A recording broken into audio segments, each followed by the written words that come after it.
last year at this time you weren't able to handle going into spring practice? First and foremost, I just thank God for the opportunities He gave me in my life. Honestly, I don't really see a huge difference. I'm getting all the reps with the ones, so I mean, it's not really a big difference for me. Just like my mindset, just trying to get better, trying to be more competitive, trying to just push the defense to be great as well, and make. Really, my job is to make everybody around me better. So. Let me get you just to the side so we can get more. CD, what is it like matching up with that Jim Knowles defense on a daily basis? It's a good thing for the whole offense. They do a lot of different things, and they have different ways to get to different coverages, which is really good for my eyes to see. Not just seeing cover 1, cover 3, or just base coverage every day. So I definitely appreciate Coach Knowles bringing in that new kind of swagger to the defense, and it really helps the offense. Has that led to any growing pains for you, seeing different stuff every day in practice? Yeah, of course. I mean, it's practice. I try things. I try new things. I try to get better. Try whatever I can, really, just to see what I can do and what I cannot do. So I think it's been challenging. I think it's a good thing. CJ, how would you compare your understanding of the game now to where you were maybe a year ago in spring ball? I mean, honestly, things change. Of course, you get more reps behind you. You kind of see it better. I think that's definitely something I'm doing better, just kind of feeling the game more. I think I've always had a good mindset of like coverages and like seeing blitzes and things of that sort. But it's just like you're getting better and better. You're like, maybe one thing that took you 30 seconds to pick up, maybe take you 10 now. So like that's something I'm kind of picking up on. Coach Day said he was asked the other day about the success you've had and whether that's changed. He said no, it hasn't. You stayed grounded. How have you done that, and just how much has your life changed since a year ago this time? Yeah. I just think just being grounded on my faith and then just having a good support system, a good foundation back home, and then here as well. So I mean, I just try to lean on God, and God is also He's humbled me and He's humiliated. He's shown me humility. So I mean, different things like that I've been through in my life has shown me that you don't want to boast all the time because then it'll humble you. So that's something I learned. My mom always teaches me to be humble ever since I've been a baby. So my pops did that as well. My brothers, my sisters. I mean, being the youngest out of a group of 5, I mean, they kind of pick on you. So I mean, that shows you to be humble as well. So I definitely got that a little bit. So shout out to my brothers and sisters for that. Even this last year, even now. Yeah. They always. I mean. My sister, she doesn't ever give me the benefit of the doubt. Every time she sees me, she calls me a big moose and all type of different names and stuff. So I mean, but I appreciate it. It feels good not to get praised by everybody. You know what I mean? That's a nice nickname, right? Yeah. We got jokes. That kind of stuff keeps you grounded? Yeah, I always appreciate things. That's why I enjoy going home. I enjoy being around buddies. I enjoy being around my homies back home. So I mean, they definitely always. We roast all the time. We have fun. We go play. We go-kart, play top golf, all different things. Just get our mind off the game and just remain regular people. Do you ever get recognized being outside of Columbus? Yeah, sometimes. Yeah, it's a blessing, man. I appreciate it. So I always try to greet people, try to give back. You know what I mean? CJ, I know you were at the Super Bowl, which is like a different type of experience. That's not what I'm going to ask you. What did you think of the relationship and chemistry that Matthew Stafford and Cooper Kupp had last season? That's a good question. I mean, I think they built something in the offseason that definitely they didn't go on the field and just wing it. I definitely think that they spent a lot of time not only on the field but in the film room.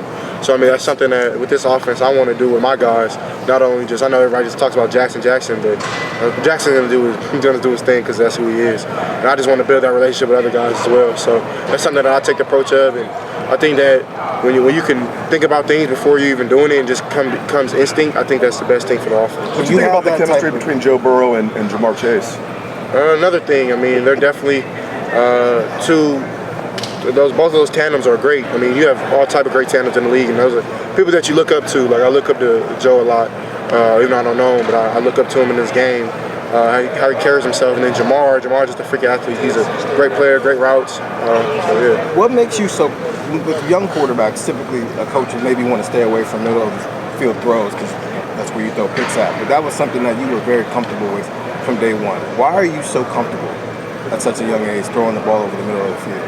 I mean, it's just what you see in coverage and the play call. You have to build that confidence, I feel, in practice and your preparation.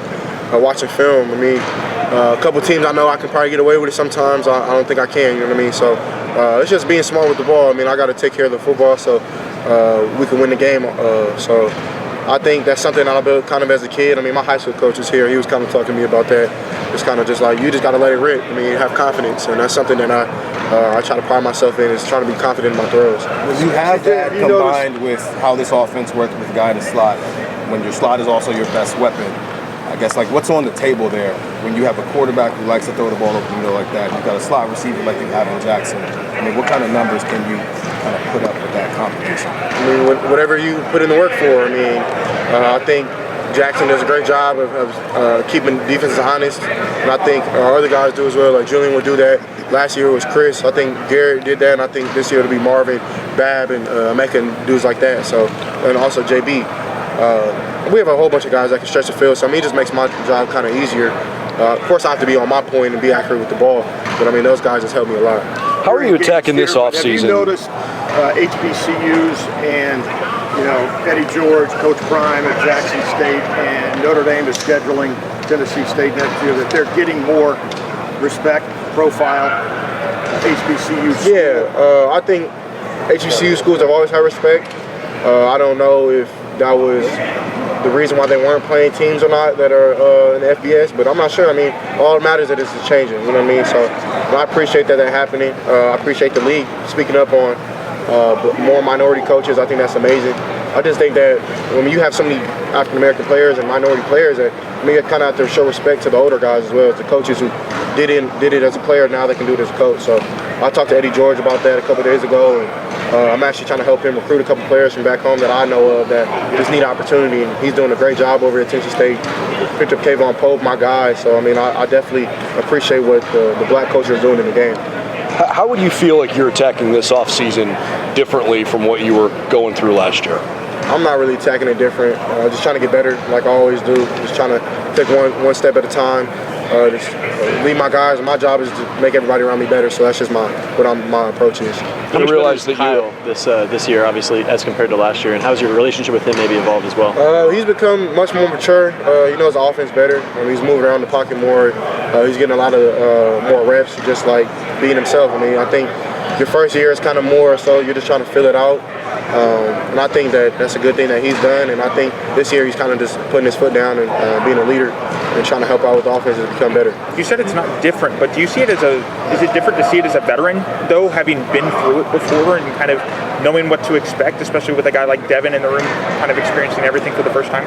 Yeah, I mean, my role is just to be a big brother to them and show them guidance and show them that things that I see, maybe it could help them, maybe they see it different. I know Justin did that with me. I know Dwayne probably did that with his younger guys. So, I mean, I think that's just the Buckeye way. I mean, Cardell even helps me now. So, I mean, I appreciate those guys for helping. So I try to do the same. Sorry to interrupt. What do you see out of Devin over the course of these first weeks? I mean, Devin is really excited me. I think he's going to be a Buckeye great, honestly. I think he has a lot of intangibles that he has. I actually see myself in him when it comes to, like, the way he moves in the pocket, the way he throws the ball, his throwing motion. He has a lot of similarities that I have, and he runs the ball really well, too. So just good kid, smart, appreciates the game. Really, he wants to be here. So, I mean, I appreciate people like that. CJ, when did you figure out that you were Go ahead. Have they given you more responsibilities? Kind of like my staff, Ryan talked about kind of early in the spring, they wanted to put more on your plate, letting you handle more stuff. Yeah, I mean, I had responsibilities last season. I think this year I'm doing a little more, which I think is appropriate. I think that's something that I definitely can handle. So I'm definitely just trying to get ready for that, of course, because you'll have to do that at the next level. So I think, but really, I mean, it'll help us this season. So that's all I'm really focused on, is trying to get better this season so we can win. How does it help you guys if you can do more? I mean, shoot, that's Coach Day. I'm not the office coordinator, but I mean, it's just more things that I can think about, he doesn't have to think about, so he has other things to think about. So when we're just working together, you know what I'm saying, it's a team. What's that relationship like, CJ? I was asking Coach Day the other day what he was like as a quarterback. He said the only thing I had was like a good brain. I didn't have any of the athletic traits, right? Your advancement, you're so smart about the game, and now in year 2, how do you and Coach Day talk about things? What's it like when you're having your offensive discussions?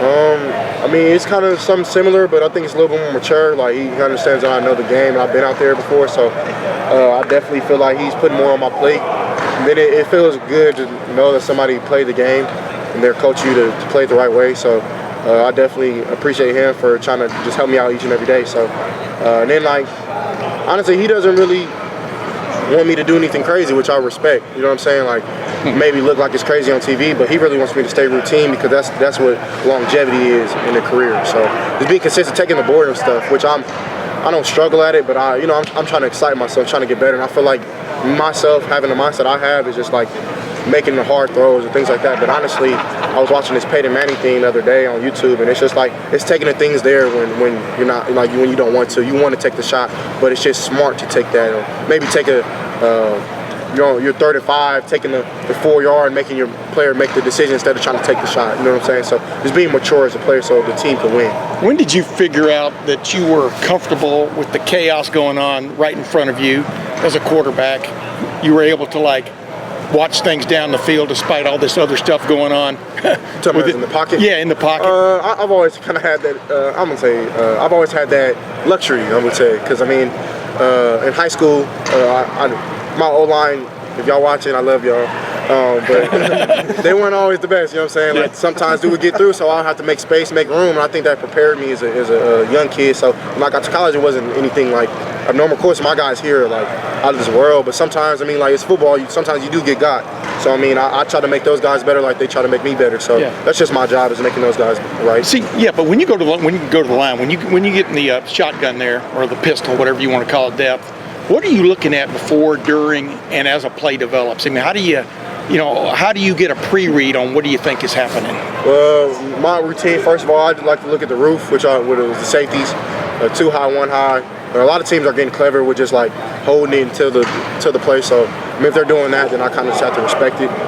Then I'm going down to linebacker, trying to see. Actually, I'm going down to the front, trying to see what front they're in, 4 down, 3 down, odd, bear, split, things like that.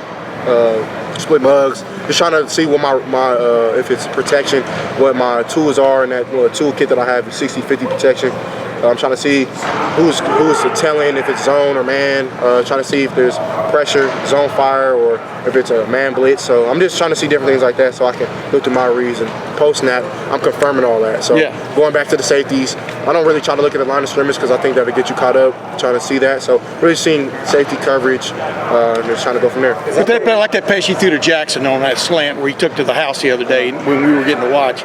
They brought the safety, rotated the safety, just brought the safety up on your left side, and then JT dropped dropped into a zone. And zero check, we call that AAA.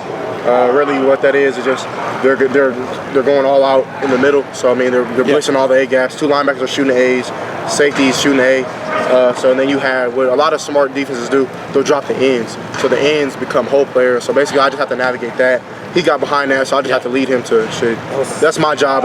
He's supposed to be his man. I got to beat the hole player. So all of that you're talking through, do you love it? Yeah. Do you, like, I mean, it seems like what do you love about that part of being a quarterback? I actually, and it's funny because we played against him, but Britton Covey was actually talking about that, and that's someone I respect. I've been respecting him since high school, and he was explaining just like the game of football is so. I really took this to heart because like I'm not the most athletic, of course I have talent, like my God-given talent, but it's not about all that. You know what I'm saying? You can go out there and really like. You look at Britton Covey. He was talking about this his post game after they played us. You look at him and Devin Lloyd. They're two opposites. Like Devin Lloyd's a freak of nature. He's also smart as well, but like you can just tell he play football. You look at Britton Covey on the street, and he probably is an accountant. So like, no offense to my guy, so I can talk about him. But that's the thing I like about football is just that you can actually like put in the work and go see it. You know what I'm saying? Like go put it on the field. So that's something I love. I love meeting.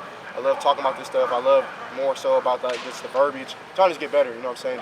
I love challenging myself. So I think that's something I love about the game. And I think I always love. You were talking about you obviously had a lot of confidence in your tackles last year, but to have DeJuan back and then have Harris on your left side, how much confidence that can do the quarterback to see those two like pillars of the line be there to protect you? Yeah, I think it's definitely a comfort zone for me. I think those guys definitely give me confidence, and I give them confidence. I think just the calls that I make with protections, I kind of help them kind of see before they do. I think that's a good thing. So now we're even more veteran out there. So last year we were kind of a little light, so Nick was kind of our veteran on the line. But now that he's gone, DeJuan is that. So I think that's a good thing, bringing another veteran. He's becoming more of a leader, becoming more vocal.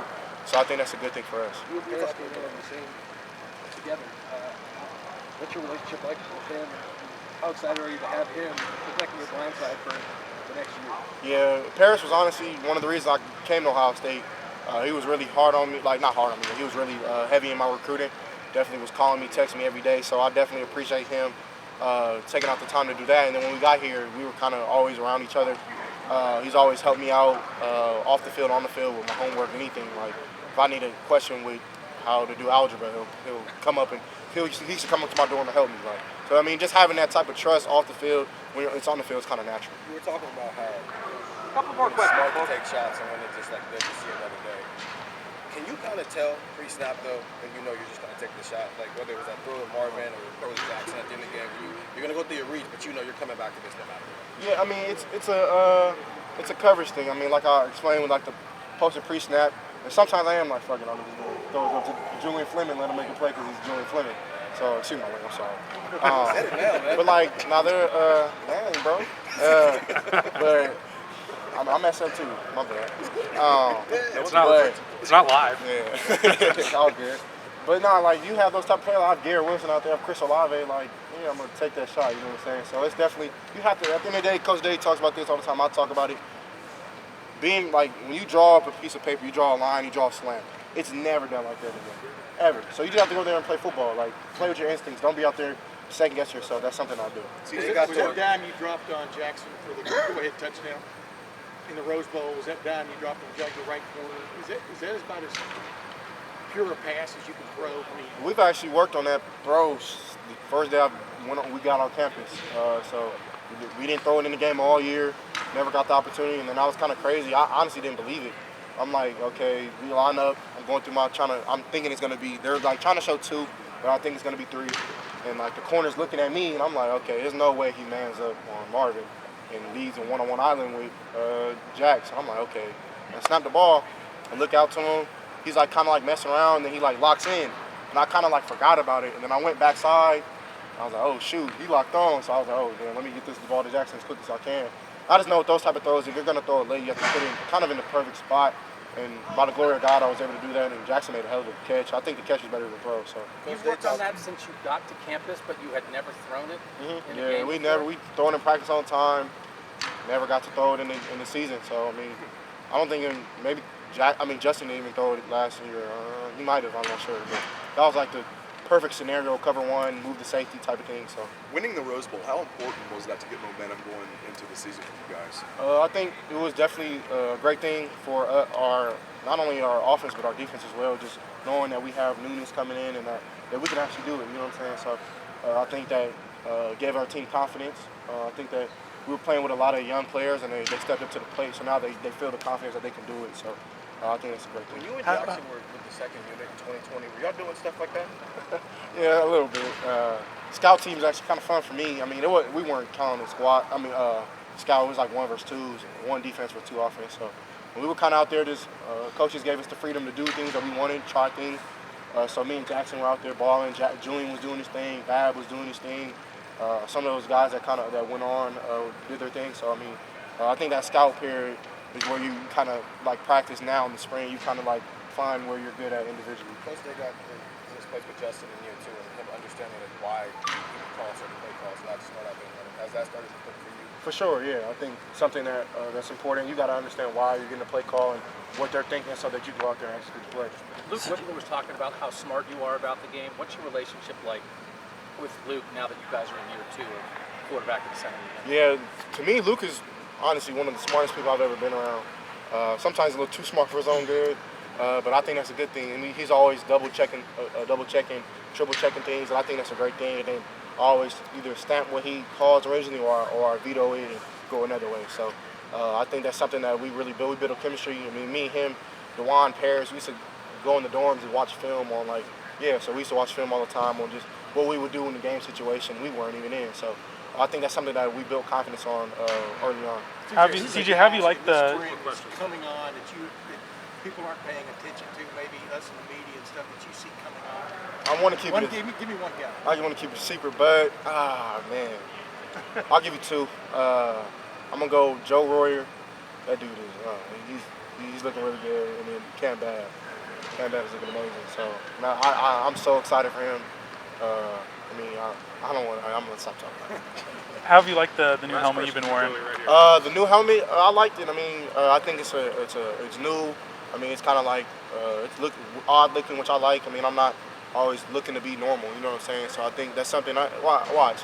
2 years or a year and a half from now, everybody's gonna be wearing a helmet, and nobody's gonna be talking mess anymore. But I think it's funny when people make fun of me and stuff, and I don't really care. I try to always I don't want to say be a trendsetter, but I always try to start things, and it's comfortable. I think my health is more important than how it looks. You know what I'm saying? So I don't want to ever suffer from concussion or things like that. So if they tell me that I have faith in my EQ guys and people at Riddell, so Riddell, holla at me. All NIL deals are welcome. But I think it's a good helmet. I like it, man. It's like an astronaut look. I think it's a cool thing. I think that it's something that people will warm up to. So it was done for more of a safety thing than a look thing. Yeah. I mean, I think it's a mixture of both. I don't think it's ugly. I think it's pretty cool. You know what I'm saying? Like, I don't think anything of it is ugly. Maybe they could add a top bar. I don't know. But they're the experts. They're the science. I mean, they know the science. I can see the whole world with that. So I like it. That's helpful. I was going to say, what is this different that you can tell is different that will be better safety? Yeah, so I'll show you. Basically, I don't know the science to it, but this padding here, it's really, really comfortable. My old helmet, it wasn't uncomfortable, but it wasn't really it didn't feel good to me. It was kind of hard on my head. Yeah. So this one, I can press into it, and it's kind of like memory foam if you ask me. And then on the top, it's more flexible. It can bends in more. And then someone tried to explain to me the technology just of not having the top bar, of being able to see more. So it's just different things like that I enjoy about it. So I'm trying it out. Does the visor pop out or just sticks in there? It's in there. It doesn't pop out. It's in there. It's pretty good. So I mean, I think they might have screwed it in on the inside where you can't see, but I like it. All right, CJ, thank you. Appreciate y'all. Thank you. Race car. Yeah, I like it.